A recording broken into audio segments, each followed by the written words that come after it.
Assalomu alaykum.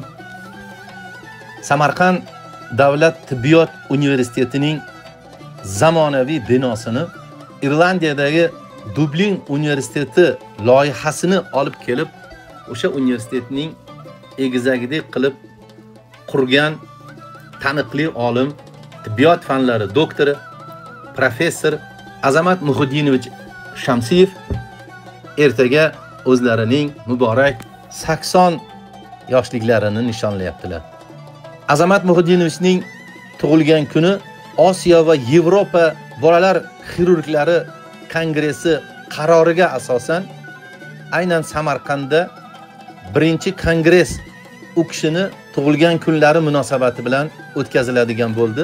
Mana shu kongress qatnashchilari 50 davlatdan 150 ta eng ko'zga ko'ringan, dunyo tan olgan bolalar xirurglari Samarqandga yetib kelishdi. Bugun ular Azamat Shamsiyev asos solgan, bunyod etgan Samarqand bolalar xirurgiya markazida o'zlarining amaliy mashg'ulotlarini boshladilar.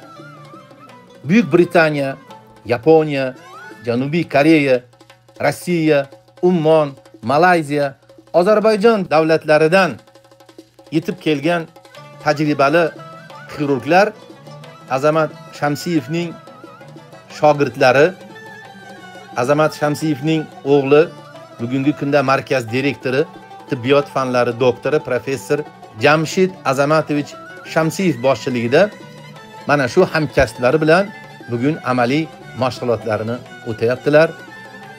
Birgalikda murakkab bolalar jarrohlik amaliyotlarini, ya'ni operatsiyalarini o'tkazmoqdalar.